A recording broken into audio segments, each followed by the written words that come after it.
नमस्कार साथियों। क्लास 10 की एक एक्सरसाइज थी 10वीं व्रत। उससे संबंधित अपन बहुत सारे क्वेश्चन कर चुके हैं। 6.2 का लगभग अपन ने पहला, दूसरा, तीसरा, चौथा और एक क्वेश्चन नंबर 10 था जो दूसरे से संबंधित था, उसको अपन ने कंप्लीट कर लिया था। इसके बाद में आगे अपन आज क्वेश्चन नंबर 5 से लेकर और आगे के जितने क्वेश्चन हो सकते हैं उतने सारे क्वेश्चन आज अपन इस वीडियो में करने वाले हैं। तो दिल थाम कर बैठ जाइए और तसल्ली से पूरे इत्मीनान के साथ में इसको वीडियो को देखिए। आराम से आपको बहुत सरल तरीके से समझ में आ जाएगा। और आपको तो पता ही है, जैसे एक दोहा है, धीरे धीरे रे मना, धीरे धीरे रे मना, धीरे धीरे सब कुछ होए, माली सींचे सो गड़ा, फल आए नहीं ऋतु है। अर्थात हर कार्य धीरे धीरे होता है, तो चीज़ें भी जो अच्छी चीज़ें होती है वो भी धीरे धीरे समझ में आती है। तो आपको मैं गारंटी देता हूँ कि 100% आपको समझ में आएगा। बस आप बिना स्किप किए हुए इस वीडियो को कम्प्लीटली देखें।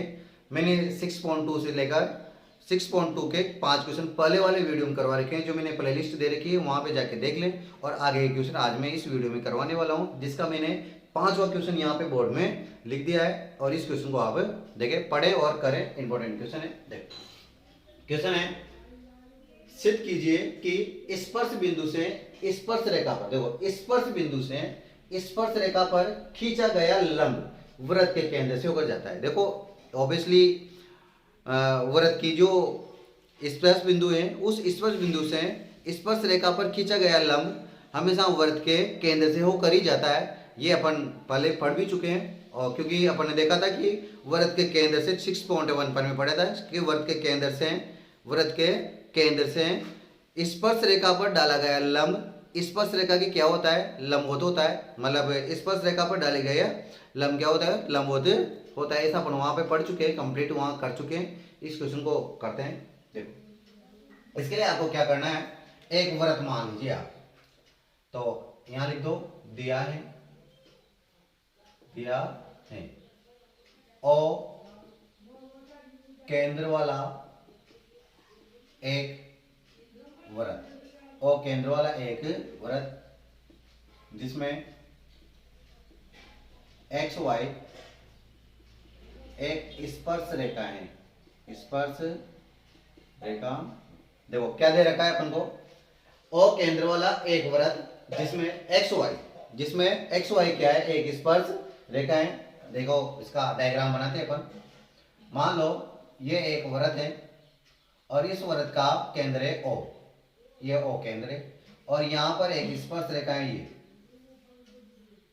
इस स्पर्श रेखा को नाम दे दो एक्स और वाई, जैसा कि अपन ने यहां लिखा है। और इस स्पर्श रेखा पर स्पर्श रेखा पर केंद्र से इस प्रकार से एक रेखा खींच दीजिए, जिसको आप मान लीजिए पी। अब आपको ये बताना है कि ये ओपी है ना, ओपी जो वृत्त के केंद्र से होकर जाता है। तो बताओ ओपी वृत्त के केंद्र से होकर तो जा ही रहा है, लेकिन ये अपन को सिद्ध करना है। इसके लिए आप क्या करो, एक अन्य बिंदु मान लो वृत्त पर ही, जिसको अपन मान लेंगे ओडेस, रचना करेंगे। और उसको उससे उस ओडेस से, अन्य बिंदु ओडेस से इस पी पर क्या डालेंगे, एक लंब डालेंगे। और फिर अपन ये बताने की कोशिश करेंगे कि ये दोनों जो लंब है, ये जो दोनों अलग अलग बिंदु है, ये दोनों अलग अलग बिंदु अलग अलग न होकर एक ही है, अर्थात दोनों समपाती हैं। तो अपन इसको करते, देखो कैसे करेंगे।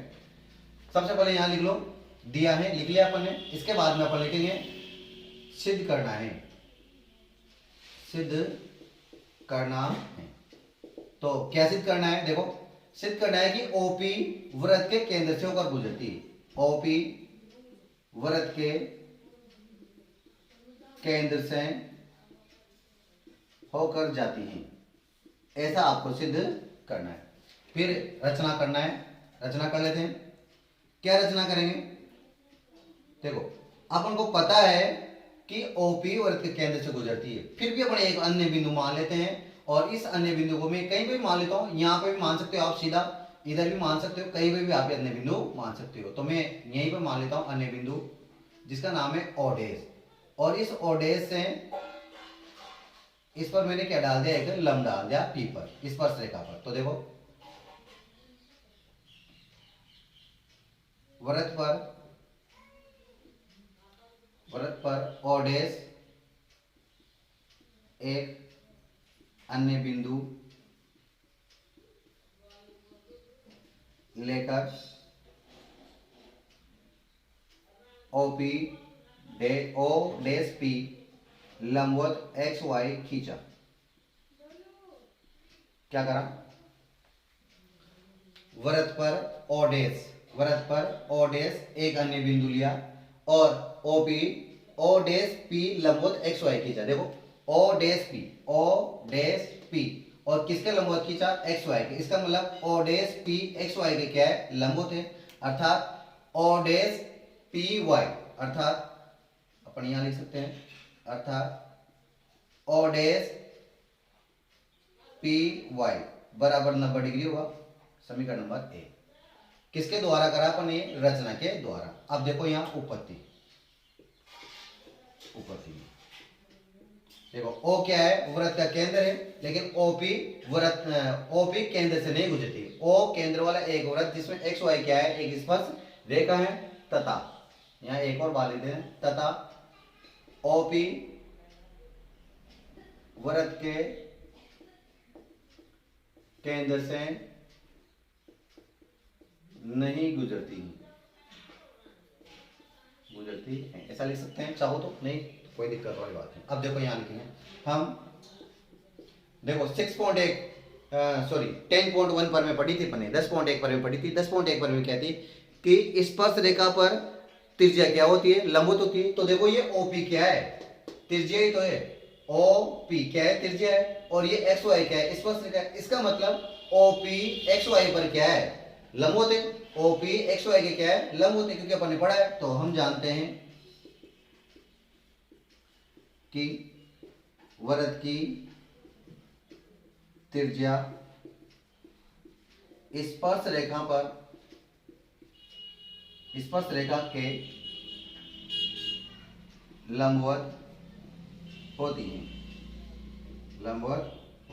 है। अतः अब देखो, अगर ओपी एक्स वाई के लंबवत है तो ओपी वाई, कौन? ओपी वाई बराबर भी कितना होगा? 90 डिग्री होगा। अब देखो बहुत आसानी से इस समीकरण नंबर 1 को और समीकरण नंबर 2 को देखो। यहां है ओ डैश पी वाई और यहां है O P y. O dash P y भी 90 डिग्री है और ओ डैश पी वाई भी 90 डिग्री है। ओ डैश पी वाई भी 90 डिग्री है। ओ पी वाई भी 90 डिग्री। जब ये दोनों ही कोण 90 डिग्री तो दोनों क्या होंगे? बराबर होंगे। तो समीकरण 1 व 2 से देखो, यहां लिखता हूं मैं, समीकरण 1 व 2 से क्या होगा? ये दोनों कोण बराबर हो जाएंगे। इसका मान भी 90, इसका मान भी 90। तो कोण ओ डैश पी वाई बराबर है कोण ओ पी वाई। और ऐसा तभी संभव है जब ये दोनों रेखाएं एक ही होगी। ये दोनों रेखाएं क्या होगी? एक ही होगी। ओपी और ओ डैश पी दोनों एक ही रेखा होगी, मतलब अलग अलग नहीं होगी। अर्थात क्या होगी? ये समपाती होगी। अगर ये दोनों रेखाएं समपाती हैं तो फिर ओ डैश पी तो क्या है? ओ डैश पी तो कहां से गुजरा है? केंद्र से गुजरा है। तो फिर ओ भी कहां से है? ओपी भी कहां से गुजरेगी? केंद्र से गुजरेगी। तो लिखेंगे अपन, अतः ऐसा तभी संभव है जब ओपी व ओ डैश पी दोनों समपाती हो।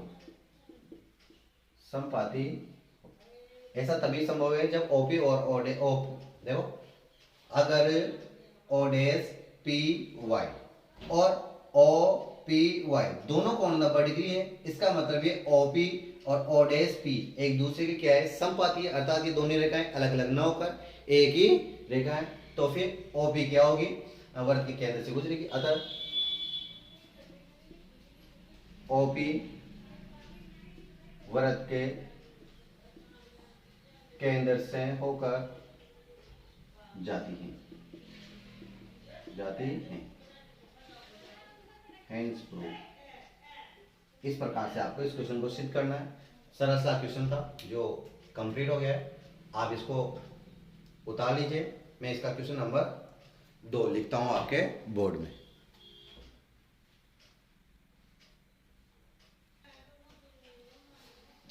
देखो नेक्स्ट क्वेश्चन है क्वेश्चन नंबर 6, एक बिंदु ए से जो वृत्त के केंद्र से 5 सेंटीमीटर दूरी पर है। तो देखो एक ये वृत्त है और इसका केंद्र मान लो O।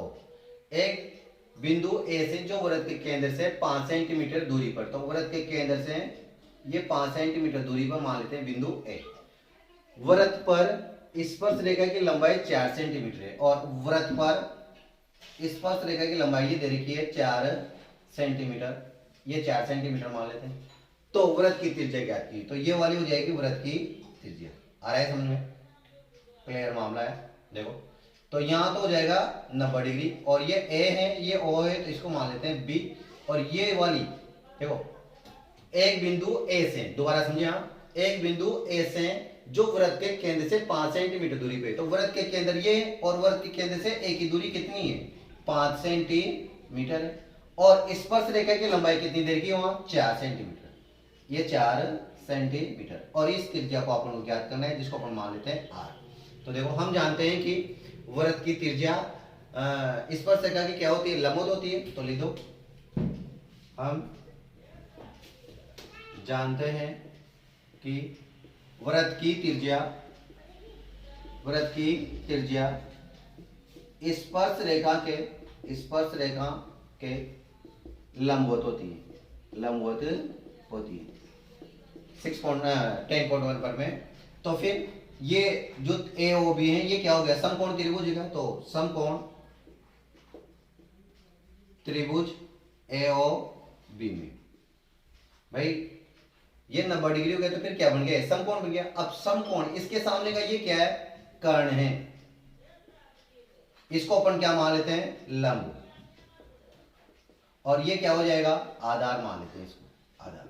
ये आधार हो जाए। तो बताओ पाइथागोरस प्रमेय से यहां लिख गए कर्ण पाइथागोरस प्रमेय या सूत्र से देखो क्या होती है पाइथागोरस प्रमेय। बहुत आसान है। कर्ण का स्क्वायर बराबर आधार का स्क्वायर प्लस लंब का स्क्वायर। तो वो कर्ण कितना दे रखा है? 5 सेंटीमीटर का स्क्वायर। आधार कितना दे रखा है? 4 सेंटीमीटर का स्क्वायर। और लंब क्या दे रखा है? आर का स्क्वायर। 5 का वर्ग हो जाएगा 25, 4 का वर्ग हो जाएगा 16, आर का स्क्वायर आर स्क्वायर। इसका पक्षांतर कर दो इधर, तो 25 माइनस 16 बराबर आर स्क्वायर। पक्षांतरण करने पर 25 में से 16 घटाओ तो 9 बच जाएंगे, तो आर स्क्वायर बराबर आ गया 9। वर्गमूल करने पर आर बराबर कितना आ गया? 3 सेंटीमीटर, क्योंकि 9 का वर्गमूल कितना होता है? 3 सेंटीमीटर होता है। अतः वृत्त की त्रिज्या आर बराबर 3 सेंटीमीटर। यही आपका आंसर है। सीधा सा क्वेश्चन था। एक बार चाहो तो और समझ सकते हो। वृत्त के केंद्र से बिंदु ए की दूरी 5 सेंटीमीटर दे रखी है और त्रिज्या अपन ने आर मान ली और स्पर्श रेखा की लंबाई 4 सेंटीमीटर है।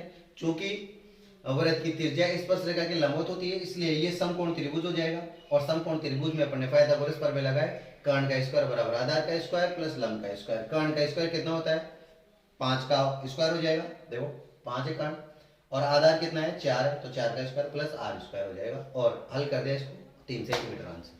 ये आपका क्वेश्चन है, इसको उतार लीजिए। मैं नेक्स्ट क्वेश्चन यहाँ बोर्ड में लिखता हूँ। देखो क्वेश्चन नंबर 7 जो मैंने यहां लिख दिया है, 2 संकेंद्रीय वृत्तों की त्रिज्या है 5 सेंटीमीटर और 3 सेंटीमीटर है। 2 संकेंद्रीय वृत्त, संकेंद्रीय वृत्त का मतलब होता है वृत्त तो 2 हैं लेकिन उनका केंद्र क्या है? एक ही है। उनका केंद्र क्या है? एक है और अलग अलग त्रिज्या दे रखी है। बड़े वृत्त की त्रिज्या 5 सेंटीमीटर है और छोटे वृत्त की त्रिज्या 3 सेंटीमीटर है। आखिरकार बड़े वृत्त की उस जीवा की लंबाई ज्ञात कीजिए। बड़े वृत्त की उस जीवा की लंबाई ज्ञात कीजिए जो छोटे वृत्त को स्पर्श करती है। देखो 2 तो संकेंद्रीय वृत्त दे रखा है 5 सेंटीमीटर और 3 सेंटीमीटर का, और बड़े वृत्त की जीवा की लंबाई आपको ज्ञात करनी है, लेकिन ऐसी जीवा जो छोटे वृत्त को क्या करती हो? स्पर्श करती हो। देखो बनाते हैं, बहुत आसान क्वेश्चन है, बहुत शानदार जानदार। ये एक बड़ा वृत्त ले लेते हैं और ये एक छोटा वृत्त ले लेते हैं। और ये मान लेते हैं अपन ओ। अब देखो इस बड़े वर्ग पर एक ऐसी जीवा खींचनी है जो छोटे वर्ग को स्पर्श करे। तो यहां खींच देते हैं अपन, जो छोटे वर्ग को क्या करेगी, स्पर्श करेगी। ये लो, और इसको मान लो ए, इसको मान लो बी। ये ओ है, यहां से इस पर त्रिज्या की तो मतलब लंब, तो ये हो जाएगा पी। अब देखो आपको पता है वृत्त की त्रिज्या, वृत्त की त्रिज्या जीवा पर क्या होती है, लंब होती है, और उसे क्या करती है, समद्विभाजित भी करती है। तो वृत्त के केंद्र से जीवा पर खींचा गया लंब, दोबारा सुने, वृत्त के केंद्र से जीवा पर खींचा गया लंब उसे क्या करता है, समद्विभाजित करता है। इसका मतलब ये हुआ कि ये ओपी है ना, ओपी ये वृत्त की त्रिज्या है, या फिर ये लंब है किस पर, एपी पर। किस पर है, एबी पर। तो ओपी एबी पर लंब है, तो इस एबी को ये लंब एपी और बीपी मतलब दो समान भागों में बांटेगा। देखो ओपी क्या है, एबी के लंब होते हैं, अपन ने 10.1 पर में पढ़ रखी है। क्योंकि ये छोटे वृत्त की स्पर्श रेखा है, और स्पर्श रेखा पर त्रिज्या से केंद्र से जो रेखा खींची जाती है स्पर्श बिंदु पर, वो क्या होती है, लंबवत होती है। तो ये ओपी एबी के तो हो गया लंबवत, और लंबवत होने के कारण ये एबी को क्या करेगा, समद्विभाजित करेगा। तो देखो आप सबसे पहले यहां लिखते हैं दिया है, दिया है, ऐसे बड़ा समझ में आएगा लिखते समय, दिया है। क्या दिया है, चलो अपन तो डायरेक्ट खाली कर देना, इसमें इतना लिखने की जरूरत ही नहीं, क्योंकि त्रिज्या ज्ञात करनी, जीवा की लंबाई ज्ञात करनी, डायरेक्ट कर सकते हैं। तो देखो यहां अपन लिखते हैं, हम जानते हैं कि वृत्त के केंद्र से जीवा पर डाला गया लंब उसे समद्विभाजित करती है, समद्विभाजित करता है।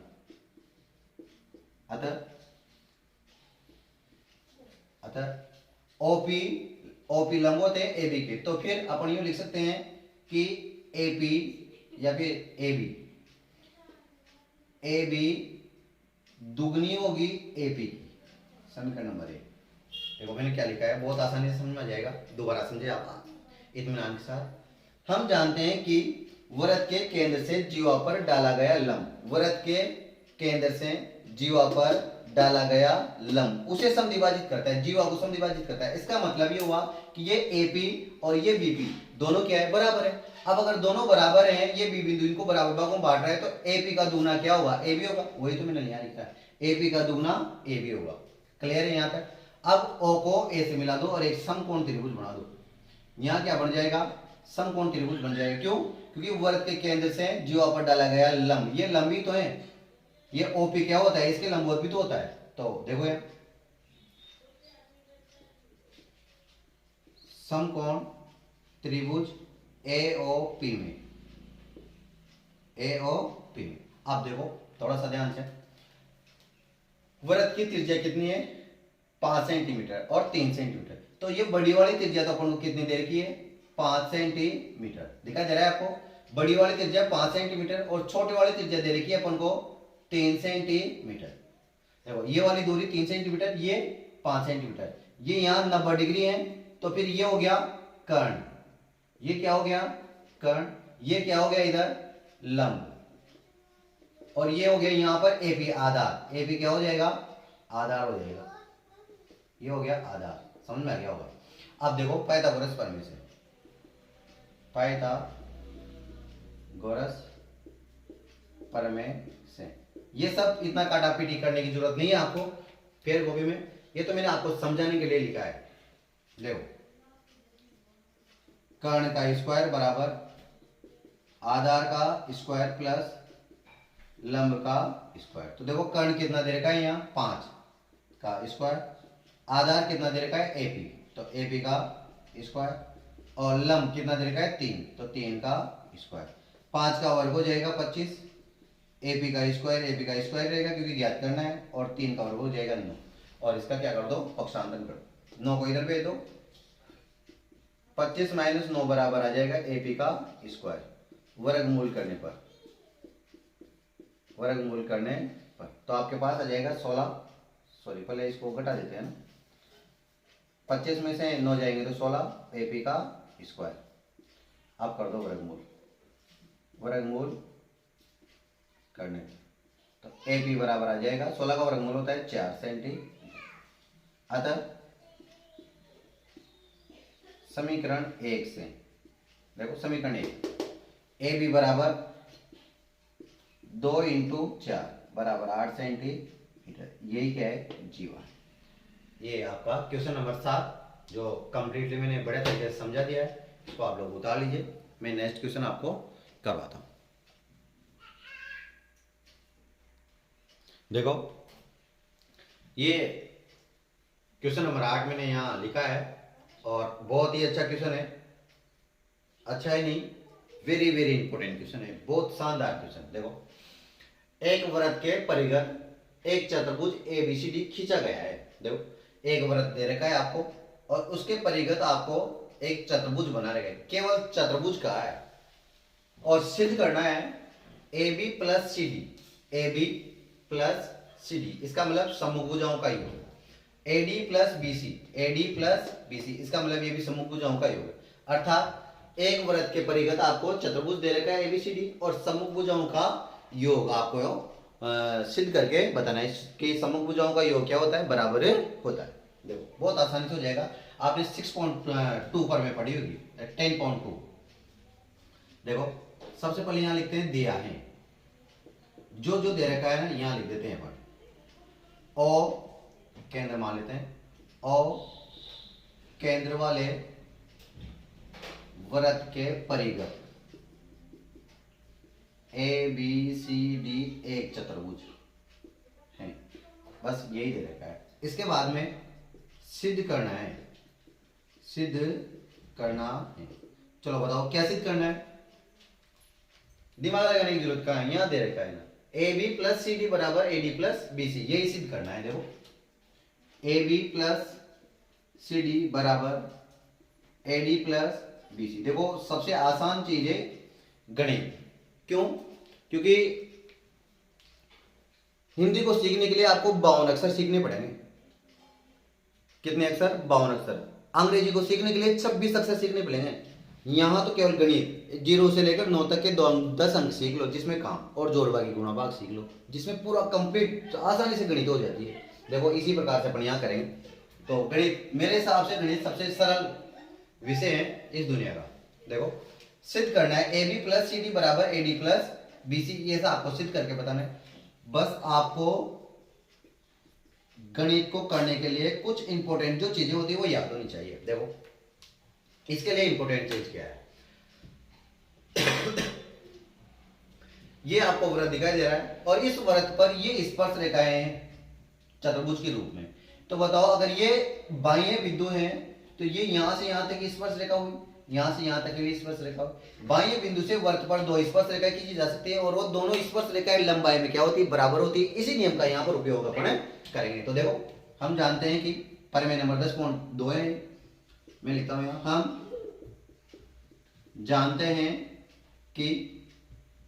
जानते हैं कि बाह्य बिंदु से वृत्त पर खींची गई स्पर्श रेखाएं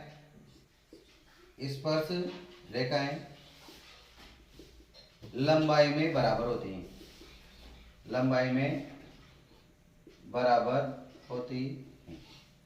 अतः कर दो लंबाई में बराबर। देखो आपको थोड़ा सा यहां पे ध्यान रखना है इस चीज का, इधर AB प्लस CD है तो देखो AB प्लस CD किस किस से बनेगा उसको आप इधर रखना और AD प्लस BC किस किस से बनेगा उसको आप इधर लिखना। देखो AB किससे बनेगा, AP प्लस BP से बनेगा।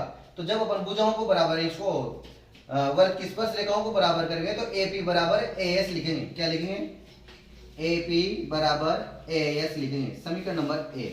अब देखो AP बराबर AS लिखा ना अपन, AP बराबर AS, तो इस BP को भी इधर ही लिखना ताकि जोड़ने में क्या आएगी, आसानी रहेगी, जोड़ने में आसानी रहेगी और आपका जो काम है आसानी से हो जाएगा। तो यहाँ आ जाएगा बीपी, देखो ये अगर बाह्य बिंदु है, ये भी बाह्य बिंदु है, ये भी बाह्य बिंदु, ये भी बाह्य बिंदु, तो बीपी प्लस बीक्यू हो जाएगा, बीपी बराबर बीक्यू हो जाएगा प्लस में, समीकरण नंबर 2।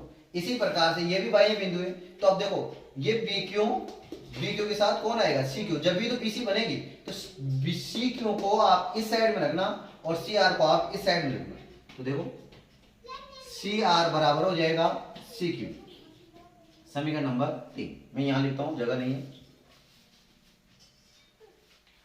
देखो अब इसके बाद देखो डी आर, देखो यहां क्या है डी आर, तो सी आर के साथ डी आर जुड़ेगा तो D R plus D S, यहां जाएगा डी आर बराबर डी एस, समीकरण नंबर 4। अब इन चारों समीकरणों को जोड़ दो, आराम से काम हो जाएगा। समीकरण 1 2 3 व 4 को जोड़ने पर, समीकरण 1 2 3 4 को जोड़ने पर, देखो जोड़ते हैं, कैसे जोड़ेंगे, AP plus BP, AP plus BP, इधर इधर वाले को एक इधर जोड़ना है, इधर वाले को इधर जोड़ना है, तो AP plus BP, C R plus D R, C R plus D R. अब इधर देखो A S plus B Q नहीं करना है, A S plus D S कर दो ताकि एक साथ जुड़ जाएंगे, A S plus D S, क्यों, ए एस और डी एस मिलकर क्या बनाएंगे, ए डी बनाएंगे। इसी प्रकार B Q plus C Q, B Q plus C Q इधर जोड़ दो, B Q plus C Q इधर जोड़ दो। अब देखो एपी और बीपी ये दोनों मिलकर तो बन जाएगा ए बी, देखो ये रहा A B plus BB, A B बन गया, फिर C R plus D R, C R plus D R, C D बन जाएगा, A S plus D S, A D बन जाएगा, और B Q plus C Q बन जाएगा बी सी। इति सिद्धम। ये सरल सा बहुत ही आसान आपके लिए क्वेश्चन था जो मैंने यहाँ पे आपको करके बता दिया है। ये क्वेश्चन नंबर 8 है। अब देखो इसी के जैसा है ना एक और क्वेश्चन है सेम टू सेम, मैं क्वेश्चन नंबर 9 को अभी थोड़ी देर में करवाऊंगा। इससे पहले मैं आपको एक क्वेश्चन और करवाता हूं जो इसी से संबंधित है और सेम टू सेम इसी के जैसा होगा।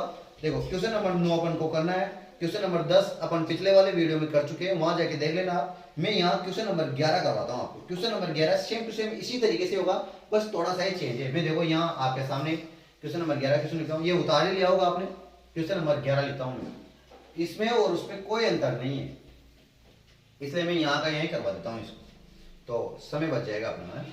क्वेश्चन नंबर 11, क्वेश्चन नंबर 11 क्या है, सिद्ध कीजिए कि, क्या सिद्ध करना है, किसी वृत्त के परिघत, किसी वृत्त के परिघत, किसी वृत्त के परिघत समांतर चतुर्भुज। पहले चतुर्भुज दे रखा था, मैंने आपको जोड़ देके कहा था वहां पर कि केवल वहां चतुर्भुज दे रखा है। इस वाले जो क्वेश्चन नंबर 8 था उसमें चतुर्भुज दे रखा था, अब यहाँ क्या दे दिया, समांतर चतुर्भुज।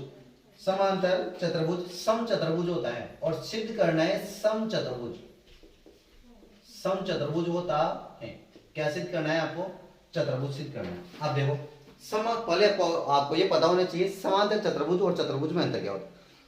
समांतर चतुर्भुज की आमने सामने की भुजाएं, केवल आमने सामने की भुजाएं बराबर होती है, लेकिन जो सम चतुर्भुज है उसकी चारों भुजाएं क्या होती है, बराबर होती है। तो अपन को क्या दे रखा है यहाँ, ओ केंद्र वाले वृत्त के परिघत ए बी सी डी एक चतुर्भुज है की जगह अपन लिखेंगे समांतर चतुर्भुज है, समांतर चतुर्भुज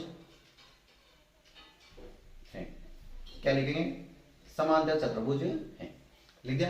अब अगर समांतर चतुर्भुज है तो ए बी और सी डी बराबर होगी और बी सी और ए डी भी क्या होगा, बराबर होगा। तो मैं यहां लिखता हूं, देखो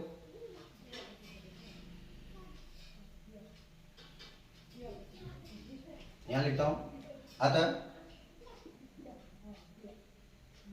ए बी बराबर होगा सी डी तथा ए बी बराबर होगा सी डी तथा ए डी बराबर होगा बी सी, ए डी बराबर होगा बी सी, और इसको समीकरण नंबर 1 डाल देते हैं। फिर इसके बाद में अपन को अगला क्वेश्चन है,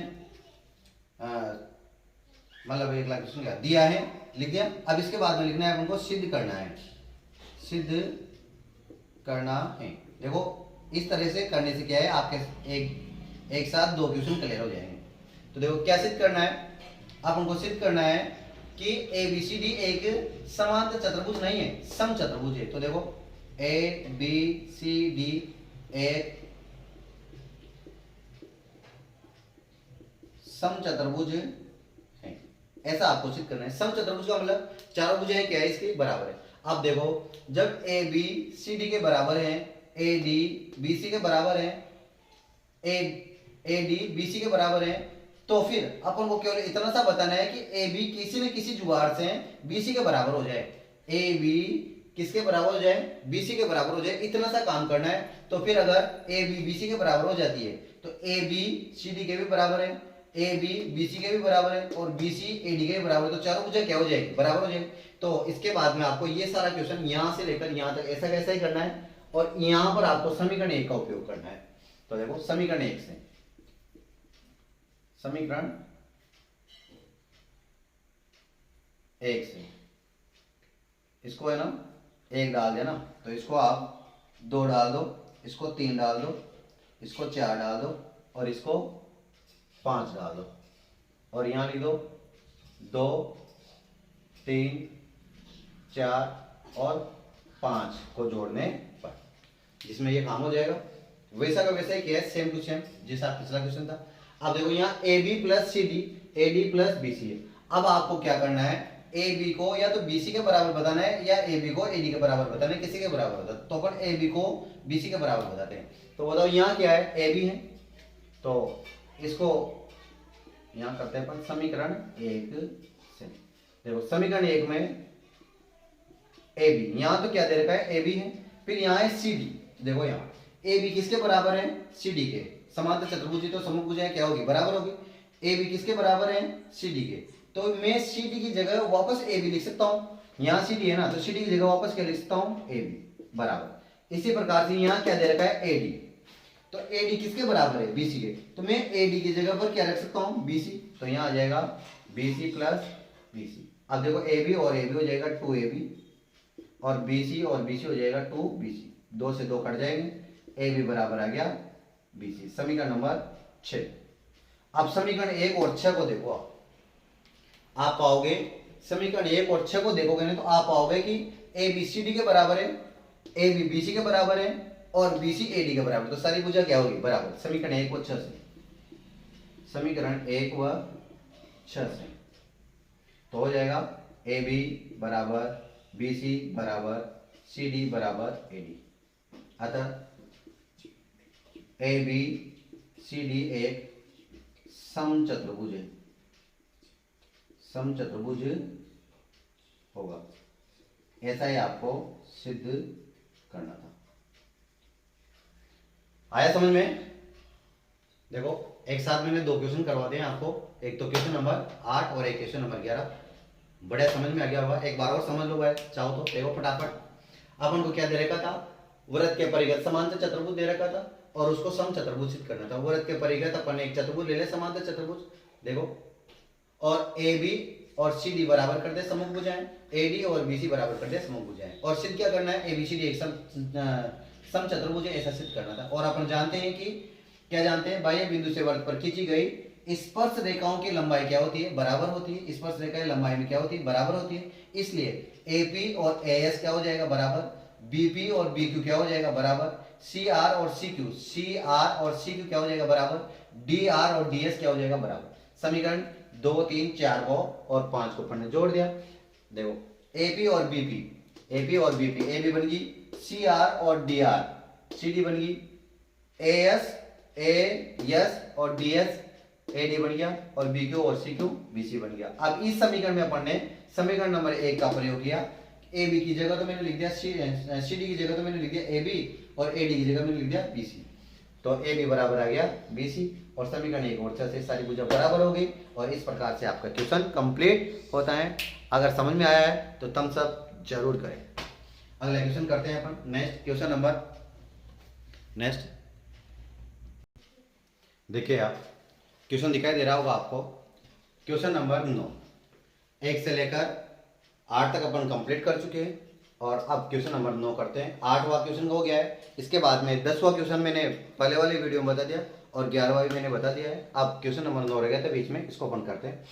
देखो क्वेश्चन नंबर 2 क्या है, एक्स वाई समांतर दे रखा है आपको एक्स डैश वाई डैश के। देखो ये एक वृत्त है और इस वृत्त पर एक्स डैश वाई डैश क्या है, समांतर है और स्पर्श बिंदु सी पर ए भी एक स्पर्श रेखा है। स्पर्श बिंदु सी है, इस पर ए भी एक स्पर्श रेखा है जो एक्स वाई को तो बिंदु ए पर और एक्स डैश वाई डैश को बिंदु बी पर क्या करती है, प्रतिच्छेद करती है। और आपसे कहा है कि ए ओ बी ये वाला कोण दिखाई दे रहा है, ये वाला कोण आपको 90 डिग्री सिद्ध करके बताना है। इसके लिए आपको एक रचना करनी पड़ेगी, ओ सी रचना। ओ को सी से मिलाया, ये रचना करनी है आपको। अब ये आसानी से हो जाएगा। ऊपर आसानी से कैसे होगा, देखो मिला देते हैं पहले इसको, ओ को सी से। ओ को सी से मिलाने के बाद में इन कोणों को है ना नाम दे दो आप। देखो यहाँ 4 कोण दे रखे हैं, ये एक सीधी रेखा है, व्यास है और इस व्यास पर 4 कोण बन रहे हैं। देखो कोण 1 इसको नाम दे दो कोण 1, इसको कोण 2, कोण 3 और कोण 4। ठीक है, अब देखो ध्यान से, मैं या तो इन दोनों त्रिभुजों को या इन दोनों त्रिभुजों को, किन्हीं भी दो त्रिभुजों को सर्वांग सम बता दो। क्यों? क्योंकि 9th क्लास में आपने पढ़ा होगा सर्वांग सम त्रिभुजों के संगत भाग क्या होते हैं, बराबर होते हैं। अगर मैं इन दोनों त्रिभुजों को सर्वांग सम सिद्ध कर दूं तो कोण 1 कोण 2 के बराबर हो जाएगा और इन दोनों को भी सर्वांग सम सिद्ध कर दूं तो कोण 3 कोण 4 के बराबर हो जाएगा। लेकिन अपन किन्हीं दो को ही क्या करेंगे, सर्वांग सम सिद्ध करेंगे और उसके बाद में लिख देंगे भाई इसी प्रकार कोण 3 और कोण 4 भी क्या होगा, बराबर होगा, अर्थात ये दोनों भी क्या होंगे, सर्वांग सम होंगे। तो बताओ कौन से लें, ऊपर वाले ले लेते हैं। एक तो कोण ले लेते हैं ए ओ पी और एक ले लेते हैं ए ओ सी, त्रिभुज ले लेते हैं। देखो त्रिभुज ए ओ पी व त्रिभुज ए ओ पी और ए ओ सी में, ए ओ सी में देखो मैं ऐसा क्यों कर रहा हूं, सर्वांग सम क्यों बताने की कोशिश कर रहा हूं, ये भी बहुत जानना जरूरी है। क्योंकि जब तक अपने दिमाग में ये चीज नहीं आएगी कि क्यों कर रहे हैं, जो काम किया जा रहा है उसको क्यों कर रहे हैं, तब तक तो कोई मतलब ही नहीं। तो देखो इसको ऐसा इसलिए कर रहे हैं ताकि ये कोण और ये कोण सीपीसीटी नियम से, सर्वांग सम त्रिभुजों के संगत भाग बराबर होते हैं, इसको बोलते हैं सीपीसीटी नियम होते हैं। तो 1 और 2 बराबर हो जाएगा, जैसे 1 2 बराबर हो जाएगा 3 4 बराबर हो जाएगा, तो इन चारों कोणों का योग में क्या करूंगा, 180 के बराबर कर दूंगा। क्यों? क्योंकि एक ही रेखा पर बने हुए कोण है, रेखिक युग्म कोण है, और एक ही रेखा पर बने हुए कोण है, रेखिक युग्म कोण है। तो इन चारों कोणों का योग 180 करते हैं। मैं क्या करूंगा, कोण 1 की जगह कोण 2 रख दूंगा और कोण 4 की जगह भी कोण 3 रख दूंगा। तो मेरे पास 2 और 3 ही बच जाएगा और आराम से ये ए ओ बी कितना हो जाएगा, 90 डिग्री सीधे हो जाएगा। तो मैं करने की कोशिश करता हूँ। देखो यहाँ देखो संगत भुजा है, देखो ए ओ की संगत भुजा है ए ओ, देखो ए ओ की संगत भुजा ए ओ है, तो ए ओ बराबर होगा ए ओ, उभयनिष्ठ भुजा, उभयनिष्ठ भुजा। देखो आपको पता होगा सर्वांग सम कैसे बताते हैं, 3 नियम है इसका, यस यस यस नियम। या तो एक त्रिभुज की तीनों भुजाओं को दूसरे त्रिभुज की तीनों भुजाओं के बराबर बता दो, या फिर दूसरा नियम है यस ए यस, एक त्रिभुज की 2 भुजाओं और उनके बीच के कोण को दूसरे त्रिभुज की संगत 2 भुजाओं और एक कोण के बराबर बता दो। या फिर तीसरा नियम है ए यस ए नियम, मतलब 2 कोण और एक भुजा को संगत दूसरे त्रिभुज की संगत 2 कोणों और एक कोण के बराबर बता दो। या फिर एक नियम है आरएचएस नियम, जो केवल मात्र समकोण त्रिभुज में लगता है, जिसमें कर्ण और कोई सी भी एक भुजा क्या बतानी होती है, बराबर बतानी होती है। तो मैं यहाँ कोई सी भी 3 चीजें बराबर बतानी है। अब मैं कोशिश करता हूं कि कौन सी 3 चीजें बराबर होगी, अभी भी अपन को पता नहीं है, लेकिन कोशिश करते हैं कौन सी 3 चीजें बराबर होगी। जो भी चीज बराबर हो जाएगी उस हिसाब से नियम लगा देंगे। देखो ए ओ बराबर ए हो गया। अब देखो दूसरी भुजा बराबर बताने की कोशिश करो, क्या ओपी और ओसी बराबर हो सकती है, ओपी और ओसी हो सकती है। क्यों हो सकती है? क्योंकि ओपी भी इस वृत्त की त्रिज्या है और ओसी भी इस वृत्त की त्रिज्या है, और वृत्त की त्रिज्या तो सब जगह क्या होती है, बराबर होती है। तो देखो ओपी बराबर हो जाएगा ओसी, वृत्त की त्रिज्या, वृत्त की त्रिज्या, तो वृत्त की त्रिज्या बराबर होगी। अब इसके संगत भुजा बची एपी और एसी। देखो एपी, एपी कहां है, ये रहा एपी और एसी, और ये तो आराम से हो जाएगा। देखो अभी अपन ने पढ़ा है ना, क्या पढ़ा था कि बाह्य बिंदु से वृत्त पर खींची गई स्पर्श रेखाओं की लंबाइयां बराबर होती है। अभी क्वेश्चन नंबर 8 और क्वेश्चन नंबर 11 में पढ़ा है। तो एपी और एसी क्या हो जाएगा, बराबर हो जाएगा। क्यों? क्योंकि वृत्त पर बाह्य बिंदु से खींची गई स्पर्श रेखाओं की लंबाइयां क्या होती है, बराबर होती है। तो एपी बराबर बीपी, ओ काम हो गया अपना। एपी बराबर क्या हो जाएगा, एसी। तो क्या लिखेंगे, यहां लिख दें बाह्य बिंदु से वृत्त पर खींची गई स्पर्श रेखाएं बराबर होती इतना भी लिख सकते हो। और यहां पर आप ऑप्शन के रूप में, ऑप्शनल के रूप में यहां लिख सकते हो पर में 10.2। शॉर्टकट में लिखना चाहो तो शॉर्टकट में, मैंने शॉर्टकट नहीं अपनाया क्योंकि जिंदगी में शॉर्टकट बहुत ही कम अपनाता हूं। तो एपी बराबर क्या हो गया, एसी। बाह्य बिंदु से वृत्त पर खींची गई स्पर्श रेखाएं बराबर होती हैं। अब देखो ये भी भुजा है, ये भी भुजा, ये भी भुजा, तो तीनों भुजा क्या हो गई, बराबर होगी, तीनों भुजा होंगे। तो फिर अपन कहेंगे यस यस यस यस नियम से, यस यस यस नियम से त्रिभुज एओपी सर्वांग सम होगा त्रिभुज एओसी के, अतः सीपीसीटी नियम से। मैं नीचे लिख दूंगा सीपीसीटी की फुल फॉर्म, सीपीसीटी नियम से कोण कोण एक बराबर हो जाएगा कोण 2 के, समीकरण नंबर 1। और इसी प्रकार जिस प्रकार से अपन इन दोनों त्रिभुजों को सर्वांग सम सिद्ध किया है, उसी प्रकार इनको भी किया जा सकता है। इसलिए मैं कोण 3 को कोण 4 के बराबर लिख देता हूं, समीकरण नंबर 2। अब देखो, अब हम क्या जानते हैं, अब हम जानते हैं कि रेखिक युग्म कोणों का योग कितना होता है, 180। तो यहां लिखेंगे हम जानते हैं कि रेखिक युग्म कोणों का योग बराबर 180 डिग्री होता है। तो फिर कोण 1 प्लस कोण 2 प्लस कोण 3 प्लस कोण 4 बराबर कितना हो जाएगा, 180 हो जाएगा। 1 2 3 4। अब देखो अपन को अपना लक्ष्य क्या है, एओबी को 90 डिग्री बताना। तो एओबी में कोण 2 और कोण 3 आ रहा है, इसका मतलब 1 और 4 को गायब करना है। तो 1 की जगह 2 रख दो क्योंकि दोनों बराबर है। तो यहां आ जाएगा कोण 2 प्लस कोण 2, कोण 3 तो काम का है, कोण 4 की जगह कोण 3 रख दो बराबर 180। और यहां लिख दो बाई 1 एंड 2, समीकरण 1 हुआ 2 से। 2 2 कोण 2 हो जाएगा, 3 3 कोण 2 कोण 3 हो जाएगा बराबर में 180। 2 का भाग लिखो, 2 का भाग देने पर यहां 2 का भाग दोगे तो केवल कोण 2 बचेगा, यहां 2 का भाग दोगे तो केवल कोण 3 बचेगा, यहां 2 का भाग दोगे तो 180/2 आ जाएगा, जो 90 बार बन जाएगा। अब देखो कोण 2 और कोण 3 क्या है, कोण 2 और कोण 3 क्या है, एओबी तो है। तो यहां लिख दो एओबी बराबर 90 डिग्री। यही आपको सिद्ध करना था, इति। अब देखो मैं वो सीपीसीटी की फुल फॉर्म लिख देता हूं, यहां लिख देता हूं ना, चलो यहां लिख देता हूं सीपीसीटी की फुल फॉर्म, नोट डाल के सीपीसीटी नियम क्या होता है। सीपीसीटी नियम सर्वांग सम त्रिभुजों के संगत भाग बराबर होते हैं, संगत भाग बराबर होते हैं, ठीक है। अगर दो त्रिभुज संगत हैं, दो त्रिभुज सर्वांग सम है, तो उनके जो संगत भाग है वो सारे के सारे क्या होंगे, बराबर होंगे। अब ये 10.2 आपकी कंप्लीट हो गई है। इसमें 2 क्वेश्चन बचे हैं, एक तो क्वेश्चन नंबर 12 और क्वेश्चन नंबर 13, मैं जिसको अगले वीडियो में आपको अवेलेबल करवा दूंगा। अगर वीडियो पसंद आया है तो चैनल को सब्सक्राइब करें, शेयर करें और लाइक करें। धन्यवाद बहुत बहुत।